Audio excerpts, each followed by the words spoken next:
ஏனைய ஏராவூர், கல்குடா போன்ற பிரதேசங்களுக்கு எப்பொழுதுமே ஒரு முன்மாதிரியான, ஒரு வழிகாட்டியான, ஒரு மூத்த சகோதரரை போன்ற ஒரு பிரதேசமாக இருப்பதை நாங்கள் இந்த மாவட்ட முஸ்லிம்கள் ஏற்றுக்கொண்டிருக்கின்றோம்.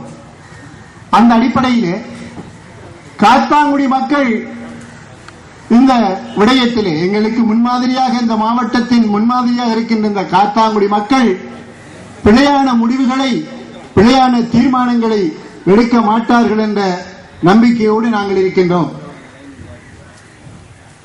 கடந்த 2008ஆம் ஆண்டு நடைபெற்ற மாகாண சபை தேர்தல் உங்களுக்கு அனைவருக்கும் மறந்திருக்க மாட்டீர்கள். நாங்கள் இந்த மாகாணத்திலே, கிழக்கு மாகாணத்திலே பெற இருந்த மிகப்பெரிய ஒரு அதிகாரத்தை இழந்தோம். அந்த மாகாண சபை தேர்தலில் வேட்பாளர்களை நியமனம் செய்வதற்கான இறுதி தினத்திலே, வேட்பாளர்களை நியமனம் செய்வதற்கான அந்த இறுதி தினத்திலே சில தனிநபர்கள், தனிப்பட்டவர்கள் செய்த மிகப்பெரிய துரோகம் இந்த மாகாணத்திலே, கிழக்கு மாகாணத்திலே நாங்கள் பெற இருந்த மிகப்பெரிய அதிகாரம், கிழக்கின் முதலமைச்சர் என்ற அந்த பெரிய அதிகாரத்தை நாங்கள் இழந்திருக்கின்றோம். இன்றும் மீண்டும் இந்த 2012ஆம் ஆண்டு தேர்தலிலே நாங்கள் அந்த நிலையை அடைந்துவிடக் கூடாது என்பதிலே காத்தாங்குடி மக்கள் மிக கவனமாக செயல்பட வேண்டும் என்ற கோரிக்கையை மிக வினயமாக ஏராவூர் மக்கள் சார்பாக நான் உங்கள் மத்தியிலே வைக்க விரும்புகின்றேன். நாங்கள் எடுக்கின்ற தீர்மானம் ஒரு தனிநபரை அமைச்சராக்குவதற்கோ அல்லது அவரது சுகபோகங்களை ஏற்றிக் கொள்வதற்காகவோ நாங்கள் அளிக்கின்ற ஆதரவாக இருக்கக்கூடாது. இந்த கிழக்கு மாகாணத்திலே வாழ்கின்ற முஸ்லிம்களுடைய, கிழக்கு மாகாணத்திலே வாழ்கின்ற அனைத்து முஸ்லிம்களுடைய நலன்களையும் பாதுகாக்கின்ற நடவடிக்கையாக, தீர்மானமாக இந்த தீர்மானம் இருக்க வேண்டும் என்ற. அஸ்ஸலாமு அலைக்கும். கண்ணியத்துக்குரிய உலமாக்களை, இங்கே நிறைந்த உலமாக்கள் இருக்கின்றார்கள். எல்லோரையும் உலமாக்களை பொதுவாக விழித்தவனாக இந்த கூட்டத்துக்கு தலைமை தாங்கி நடத்தி கொண்டிருக்கின்ற சார் அவர்களே, எனக்கு முன்னால் சிறப்பான உரையை ஆற்றிய அன்புக்குரிய நண்பர், ஸ்ரீலங்கா முஸ்லீம் காங்கிரசின் மாகாண சபை ஒரு வேட்பாளர், ஐக்கிய மக்கள் ஒன்றியத்தின் தலைவர் சகோதரர் நசார் அவர்களே, இங்கே வருகை தந்திருக்கின்ற காத்தாங்குடி பள்ளிவாயல்கள் முஸ்லிம் நிறுவனங்கள் சம்மேளனத்தின் சிரேஷ்ட உறுப்பினர், பாவலர் பண்ணையின் தலைவர், எமது கட்சியின் முக்கியஸ்தர் மதிப்புக்குரிய சாந்தி மொய்தீன் ஹாஜியார் அவர்களே, காத்தாங்குடி முபீன் பவுண்டேஷன் நிறுவனத்தின் தலைவர், பள்ளிவாயல்கள் முஸ்லிம் நிறுவனங்கள் சம்மேளனத்தின் சிரேஷ்ட உறுப்பினர் அல்ஹாஜ் எம்ஐ அப்துல் லத்தீப் ஜேபி அவர்களே, ஏராவூர் பள்ளிவாயல்கள் முஸ்லிம் நிறுவனங்கள் சம்மேளனத்தின் முன்னாள் செயலாளர், எனது ஏராவூர் பிரதேச இணைப்பாளர் அஸ்னார் ஜேபி அவர்களே, ஓய்வு பெற்ற ஆசிரியரும் ஜன்னத் பள்ளிவாயல் தலைவருமான அசீசர் அவர்களே, அதேபோன்று பாலமுனை அமைப்பாளரும், ஸ்ரீலங்கா முஸ்லீம் காங்கிரசின் அமைப்பாளரும், நீதிமன்ற உத்தியோகத்தருமாகிய சகோதரர் பௌசர் அவர்களே, ஏராவூர் பிரதேச செயலகத்தின் விளையாட்டு உத்தியோகத்தர், நமது காத்தாங்குடி ஸ்ரீலங்கா முஸ்லீம் காங்கிரசின் மத்திய குழுவின் சிரேஷ்ட உறுப்பினர் ஆதம் சார் அவர்களே, எங்களது பதுரியா ஜும்மா பள்ளிவாயலின் உபதலைவர் காதர் ஹாஜியார் அவர்களே, பதுரியா ஜும்மா பள்ளிவாயலின் மற்றொரு உபதலைவர் அபு காசிம் ஹாஜியார் அவர்களே, பதுரியா ஜும்மா பள்ளிவாயலின் சிரேஷ்ட நிர்வாக உறுப்பினர் சம்சுதீன் ஹாஜியார் அவர்களே, ஓய்வு பெற்ற அதிபர் லத்தீப் சார் அவர்களே, பிராந்திய முகாமையாக செயற்படுகின்ற சகோதரர் ஹசன் அவர்களே, மற்றும் இங்கே நிறைந்த பல்வேறு சகோதரர்கள் இங்கே இருக்கின்றார்கள். மிக பலர் வந்திருக்கிறார்கள். எல்லோரையும் நான் விழிக்க வேண்டும். இருந்தாலும் நேரத்தை கருதி எல்லோரையும் விழித்தவனாக எனது பேச்சுக்கு நான் வருகின்றேன். நான் ஒரு 10 நாட்களுக்கு மேல் கொழும்பிலே இருக்க வேண்டிய நிலைமை ஏற்பட்டது. ஸ்ரீலங்கா முஸ்லீம் காங்கிரசின் ஹைகமாண்ட் உறுப்பினர் என்ற வகையில் அந்த கட்சியின் மஷூரா சபை செயலாளர் என்ற வகையிலே தலைவர் அவர்கள் அவசரமாக கொழும்புக்கு வருமாறு ஒரு 10 நாட்களுக்கு முன்பாக அழைத்தார்கள். அவசரமான ஹைகமாண்ட் மீட்டிங் நடைபெற்றது. இந்த தேர்தலிலே ஸ்ரீலங்கா முஸ்லீம் காங்கிரஸ் எந்த நிலைப்பாடை எடுப்பது, அரசாங்கத்தோடு நாங்கள் இப்பொழுது பங்காளியாக ஆட்சியிலே இணைந்திருக்கிறோம். நமது கட்சியின் தலைவர் மதிப்புக்குரிய ரவுஃப் ஹக்கீம் சார் அவர்கள் கௌரவத்துக்குரிய நீதி அமைச்சராக அரசாங்கத்திலே இருக்கிறார். நமது கட்சியின் தவிசாளர் அவர்கள் ஒரு பிரதி அமைச்சராக இருக்கின்றார்கள். இணைய பாராளுமன்ற உறுப்பினர்கள் 6 பேரும் அரசாங்கத்திலே ஆளுங்கட்சி உறுப்பினராக இருக்கின்றார்கள். கடந்த மாகாண சபையிலே கிழக்கு மாகாணத்திலும் மற்றும் ஏனைய சபையில் இருக்கிற உறுப்பினர்கள் எதிர்க்கட்சியிலே தெரிவு செய்யப்பட்டிருந்தாலும் ஆளுங்கட்சிக்கு எதிர்க்கட்சியிலே இருந்து கொண்டு ஆதரவு வழங்கிக் கொண்டிருக்கின்ற நிலைமையிலே இப்பொழுது கலைக்கப்பட்டிருக்கின்ற இந்த மாகாண சபையிலே எப்படி முஸ்லீம் காங்கிரஸ் நிலைப்பாடை தெரிவிப்பது, எப்படி செயற்படுவது என்கின்ற ஒரு ஆழமான மிக நீண்ட நேரம் 4 மணித்தியாலத்துக்கு மேற்பட்ட கூட்டம் இந்த செவ்வாய்க்கிழமைக்கு முந்தைய செவ்வாய்க்கிழமை கொழும்பிலே நடைபெற்றது. இதிலே மிக அதிகமானவர்கள் தனித்து கேட்கவும் என்று சொன்னார்கள். அதற்கு சமமான தொகையானவர்கள் இல்லை அரசாங்கத்தோடு இணைந்து கேட்க வேண்டும் என்று அதற்குரிய வாதங்களை முன்வைத்தார்கள். மிக வாத பிரதிவாதம், சூடான வாத பிரதிவாதத்துக்கு மத்தியிலே அன்றைய கூட்டத்திலே முடிவெடுக்க முடியவில்லை. எனவே அன்று பல விஷயங்கள் பேசப்பட்டன. அரசாங்கத்தில் இருக்கிற நம்பிக்கை ஈனம், அரசாங்கம் கடந்த காலத்திலே நமது கட்சியோடு நடந்து கொண்ட முறை, நாங்கள் அரசாங்கத்திலே பங்காளிகளாக இருந்தும் எங்களுக்கு அபிவிருத்திகளுக்கு நிதி ஒதுக்கப்படாத விடயம், இந்த அரசாங்கம் சிறுபான்மை சமூகத்தை நோக்கி கொண்டு வருகின்ற அச்சுறுத்தல்கள், இந்த பள்ளிவாயல் பிரச்சினை, அதே போன்று மாகாண சபையிலே கொண்டு வரப்பட்ட சிறுபான்மை சமூகத்துக்கு எதிரான சட்டத்திட்டங்கள் தொடர்பான பல்வேறு விடயங்கள் விழாவாரியாக சொல்லப்பட்டு எனவே அரசாங்கத்துடன் இணைந்து தேர்தல் கேட்க கூடாது என்று சொல்லப்பட்டது. இல்லை, இந்த அரசாங்கம் மிக பலமாக இருக்கிறது, அதிக பெரும்பான்மையிலே ஜனாதிபதி இருக்கிறார், பாராளுமன்றத்திலே 3/2 பெரும்பான்மை அவருக்கு இருக்கிறது, அதற்கு அப்பால் யுத்தத்தை வென்ற ஒரு அரசாங்கம், புலிகளை தோற்கடித்த ஒரு அரசாங்கம், எதிர்க்கட்சி மிக பலவீனமாக இருக்கிறது, நாளை இந்த நாட்டிலே ஒரு ஆட்சி மாற்றம் வருவதற்கான எந்த வாய்ப்புகளையும் காணவில்லை, இன்னும் 5 வருடங்களுக்கு மேற்பட்ட காலம் இந்த ஐக்கிய மக்கள் கூட்டமைப்பு தான் ஆட்சியிலே இருக்க போகிறது. அத்தகைய சூழ்நிலையிலே அரசாங்கத்தை எதிர்த்து நாங்கள் என்ன செய்வது என்கின்ற அதற்கு எதிரான வாதம் முன்வைக்கப்பட்டது. ஈட்டிலே முடிவெடுக்க முடியாமல் தலைவர் உறுதியிலே கேட்டார், இங்கு அரசாங்கத்துக்கு எதிராக சொல்லப்பட்ட அத்தனை குற்றச்சாட்டுகளை நாங்கள் நிபந்தனைகளாக ஏற்றுக்கொள்வோம். இந்த நிபந்தனைகளை வைத்து ஜனாதிபதியோடு பேசி நிபந்தனை அடிப்படையிலே ஒப்பந்தம் ஒன்றை செய்து அதை அரசாங்கம் ஏற்றுக்கொண்டால் நாங்கள் சேர்ந்து போட்டியிடுவது பற்றி என்ன சொல்லுங்கள் என்று கேட்டபோது பெரும்பான்மையானவர்கள் அதுக்கு கை வைத்தி தங்கள் ஆதரவை சொன்னார்கள். ஒப்பந்தம் அடிப்படையிலே பேசுவதாக இருந்தால் நாங்கள் அதனை ஆதரிக்க முடியும் என்று சொன்னார்கள். எனவே அந்த விடயங்களை மையப்படுத்தி அடுத்த நாள் ஜனாதிபதியோடு பேச்சுவார்த்தை நடத்தப்பட்டது. 3 தடவைகள் ஜனாதிபதி தலைவர்கள் பேசினார்கள். செவ்வாய்க்கிழமை நடந்த ஹைகமாண்டுக்கும் அதுக்கு பிறகு நடைபெற்ற வெள்ளிக்கிழமை நடந்த ஹைகமாண்ட் இடைக்கும் இடையிலே 3 தடவைகள் ஜனாதிபதியோடு அதற்கு மேலதிகமாக பசில் ராஜபக்ச அவர்களோடு ஐக்கிய மக்கள் கூட்டமைப்பின் செயலாளர் சுசில் பிரேமஜெயந்தோடு இப்படி பேசினார்கள்.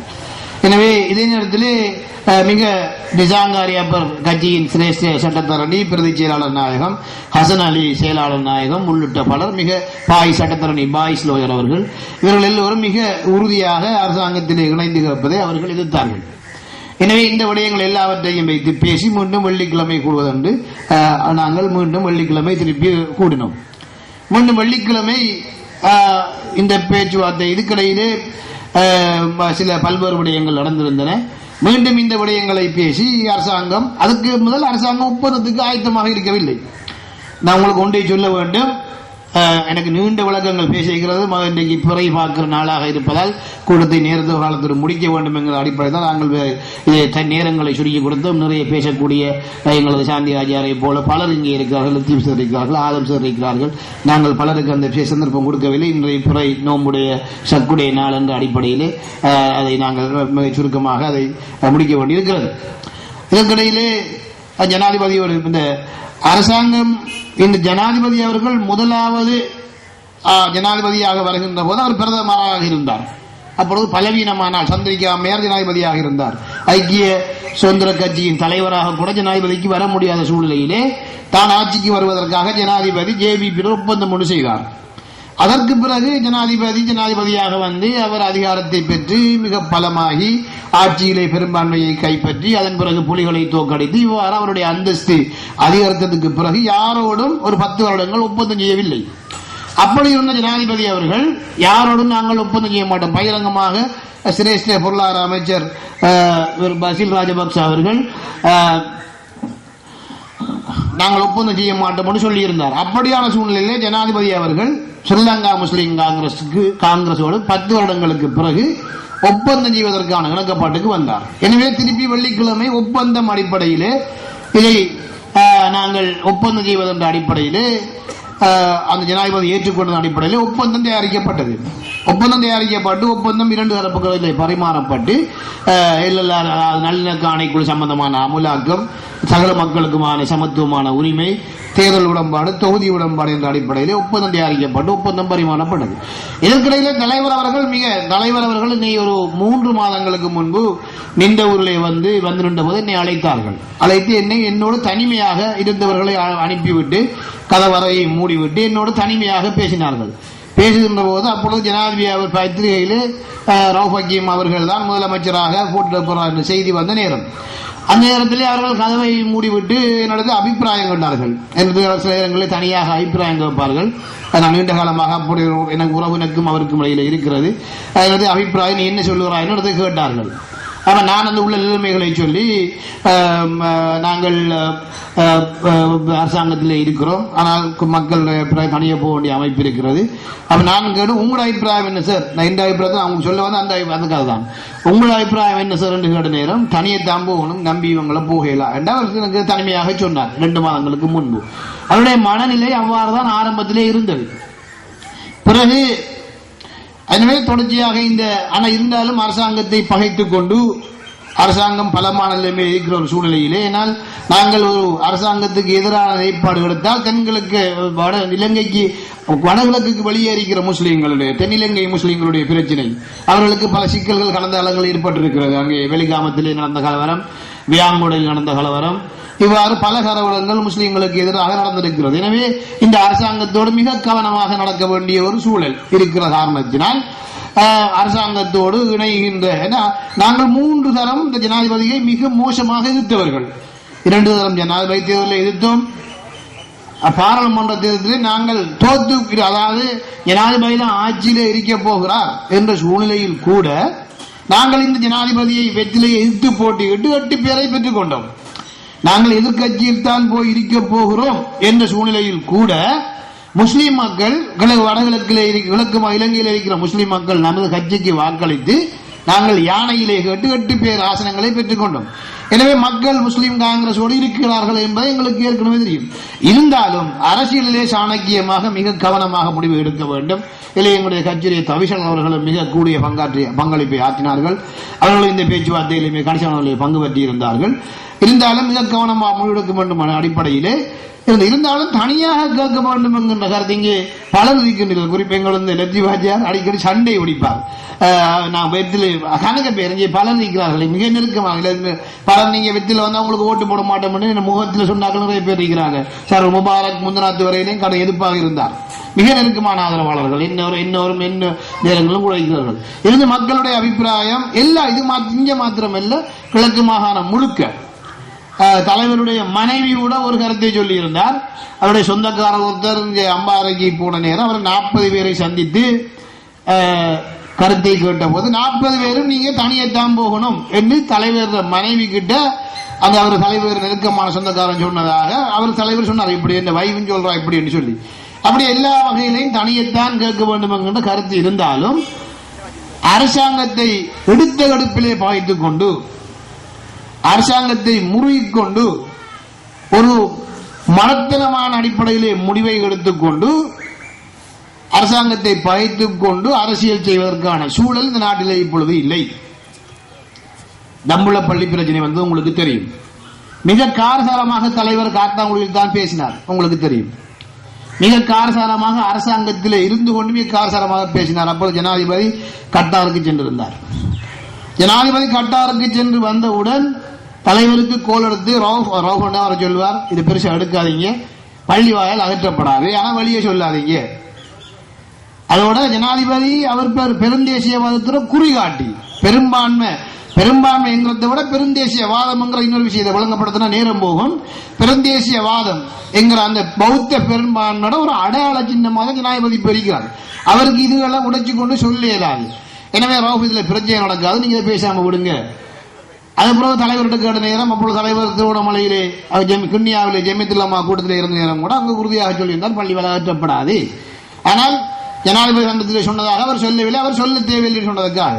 அதுக்கு பிறகுதான் மத்தாக்கள்லாம் ஒரு கிழமை பிறகு 10 நாளை பிறகு ரஷாத் பதிவுதீன் மத்தாக்கள்லாம் சொன்னாங்க. ஏன்னா ஜனாதிபதி அது வெளிப்படையாக. எனவே அரசாங்கம் இருப்பதன் காரணமாக இந்த பிரச்சனையை பேசி தீர்க்கக்கூடியதாக இருந்தது. அதே போன்று உங்களுக்கு தெரியும், ஆரியவத்தை குர்நாளிலே பிரச்சனை வந்த போது அதனையும் பேசி கோத்தபாயரோடு பேசி தீர்த்து கொண்டார்கள். அதே போன்று தெய்வலையிலே சபாபுடைய பள்ளிவாயலுக்கு பிரச்சனை வந்த போது அதை பேசி அங்கே ஒரு வழக்குக்கு போவதாக பல கூட்டங்கள் நடத்தி அதை பேசி தீர்க்கக்கூடியதாக இருந்தது. எனவேதான் அரசாங்கத்தோடு இணைந்திருக்கிற சூழ்நிலையிலே அரசாங்கத்தின் உறவை உடைத்துக் கொண்டு வெளியேறுவதில் இருக்கிற நிலைமை, இந்த கஷ்டம், அந்த சிக்கலை மனதிலே கொண்டு, ஏனென்றால் 2 மாதத்திலே எலெக்ஷன் முடிஞ்சபடி நம்ம கிட்ட வாராக்கள் வேலை கட்டு வருவாங்க, புய்தி போட்டு கட்டு வருவாங்க, பிரச்சனையை சொல்லுவாங்க. கடந்த முறை நாங்கள் அரசாங்க எதிர்கட்சியில் இருக்கிற போது அம்பாறையிலே தலைவர் ஒதுக்கிய 50,000 வேலையை கூட 50,000 ரூபாய்க்கு பெறுமதியான வேலையை அவருடைய நிதி, தலைவருக்குரிய பன்முகப்படுத்தப்பட்ட நிதியிலே இருந்து ஒதுக்கிய அம்பாறை பள்ளிவாளுக்கு ஒதுக்கிய 50,000 ரூபாய் காசை கூட வேலை செய்வதற்கு அம்பாறை ஜிஏ விடவில்லை. எனவேதான் இப்படியான நெருக்கடியான சூழ்நிலையில் தான் அரசாங்கத்துடன் இணைய வேண்டிய ஒரு அவசியம் ஏற்பட்டது. அந்த அமைப்பில் தான் அரசாங்கத்துடன் இணைய இருந்தாலும் அரசாங்கத்தில் முஸ்லீம் காங்கிரஸ் இந்த முறை அரசாங்கத்தில் இணைந்ததுக்கு பிறகு பெரிய ஒரு உங்களுக்கு அந்த வருகின்ற அந்த பேரெழுகிற சிட்டையில தயவு செய்து உங்களோட அட்ரஸ் கொஞ்சம் தெளிவாளுங்க. உங்களுக்கு கடிதங்கள் அனுப்புறது, தொலைபேசி தெளிவாளுங்கள். நாங்கள் எதிர்காலத்தில் உங்களுக்கு தொடர்புகள் செய்யறதுக்கு வசதியாக இருக்கும். உங்களோட வீட்டு முகவரியை கொஞ்சம் தெளிவான ஒளிகொள்ளுமாறு கேட்டுக்கொள்கிறோம். எனவேதான் அரசாங்கத்திலே இருந்து நாங்கள் இந்த அரசாங்கத்திலே இருந்து பிரச்சினைப்பட்டுக் கொண்டு வெளியேற முடியாது என்ற அடிப்படையில் தான் அரசாங்கம் தொடர்ச்சியாக பேசப்பட்டது. முஸ்லீம் காங்கிரஸில் இருக்கிற அத்தனை விஷயங்களும் சொல்லப்பட்டது. இருக்கிற நிலைமைகள், மக்களுடைய அபிப்பிராயம், கட்சியில் இருக்கிற அபிப்பிராயம். இறுதியிலே ஒரு உடன்படிக்கைக்கு வந்தார்கள். நான் சொல்ல நொண்டி கொண்டு போகவில்லை, உடன்படிக்கைக்கு வந்தார்கள். உடன்படிக்கை செய்வதற்கு உடன்படிக்கை வந்த நேரம் எலக்டோரல் அக்ரீமெண்ட், அதை விரிவாக சொல்ல நேரம் எடுக்கும். அதிலே செயலாளர் அவர்கள் அந்த கரையோர மாவட்டம், முஸ்லிம் அழகு, இவ்வாறான விடயங்களை எல்லாம் முன்வைத்திருந்தார்கள். இவ்வாறான பல விடயங்கள், இப்பொழுது போற மத நிந்தனை என்ற பிரச்சனை, இந்த பல வகையான பிரச்சனைகள் முன்வைக்கப்பட்டிருந்தது. இருந்தாலும் அரசாங்கம் இந்த வகையான ஒப்பந்தங்களை ஏற்றுக்கொள்ளக்கூடிய நிலைமையிலே இல்லை. ஏன்னா இறுதியிலே நாங்கள் தேர்தல் உடன்படிக்கை செய்வது என்கின்ற நிலைமைக்கு வந்தோம். ஆனால் அப்படி இருந்தும் அமைச்சர்களே தெளிவிருக்கவில்லை. தேர்தலுக்கு பிறகு முதலமைச்சர் தொடர்பான விடயங்கள் இருந்தபோது முதலமைச்சர் என்பது பெரும்பான்மை நீங்க தான் எடுப்பீங்க, உங்களுக்கு தார, ஆனா உங்களுக்கு தான் தருவேன் என்று ஒப்பந்தம் செய்வதற்கு ஜனாதிபதி ஆயத்தமாக இருக்கவில்லை. இரண்டு சொன்னால் அப்படி செய்த தமிழ் மக்கள் வாக்கு அவருக்கு வராது. எனவே எங்களுக்கு முதலமைச்சர்ல சந்தேகம் இருந்தது.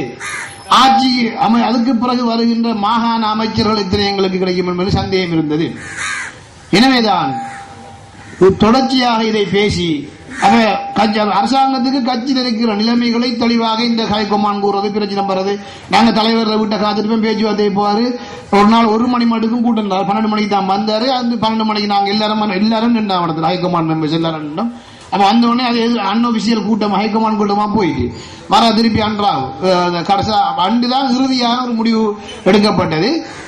தனித்து போவது என்கின்ற ஒரு முடிவுக்கு வந்தோம். தனித்து போவது என்கின்ற அந்த முடிவுக்கு அன்று இரவு தான் வந்தோம். அந்த நேரத்தில் தான் இரவு 1 மணி எல்லா பக்கத்திலும் இருந்து வந்த நிலைமைகள், எல்லா மக்களுடைய அபிப்பிராயம், சகல அபிப்பிராயங்களும் வந்து முடிவுக்கு வராவிருந்தாலும் எல்லா பக்கம் இருந்த அரசாங்கத்தின் சூழல் சகலதையும் முழங்கப்படுத்தி அந்த 1 மணி அளவிலே தான் ஒரு போனா என்ன தனியைத்தான் போக வேண்டும். ஏன்னா இதுக்குள்ள எம்பி மாறும் இருந்தாங்க. எம்பிமார் பலருக்கு அரசாங்கத்தில் இருக்க வேண்டிய தேவை இருந்தது. ஒரு சாதாரண ஒரு எம்பி வந்தாரண்டா அவருக்கு வேலை செய்யணும். மக்கள் அவர்கிட்ட 50 ரோட்டு கேட்பாங்க, வேலை கேட்பாங்க, எல்லாம் கேட்பாங்க. நாளைக்கு அவர் திருப்பி ஒரு தேர்தலை கேட்கறதுக்கு ஃபேஸ் பண்றதுக்கு அவருக்கு மக்களுக்கு வேலை செஞ்சிருக்கணும். அரசாங்கத்தில் வந்துட்டு அம்சத்துக்கும் பொறுமதி இல்லாம ஒன்றும் செய்யாம இருந்தோடு மக்கள்கிட்ட போனா என்ன பகிர்ச்சிருக்கீங்க என்று கேட்பாங்க அவர் நிலைமை. எனவே எம்பிமார் அதிகமான அபிப்பிராயம் அரசாங்கத்தோடு கேந்துதான் கேட்க வேண்டும் என்ற அபிப்பிராயம். எனவே இந்த எம்பிமாரை முறைய விட்டுறக்கூடாது. ஒரு தலைமைத்துவம்ங்கிறது நாங்க சும்மா ரோட்ல இருந்து கைக்கிற மாதிரி அளவுல இல்லை. நாங்க கைச்சு போட்டு போயிடுவோம். இந்த எம்பிமார்களையும் நாங்கள் வெளியே விட முடியாது.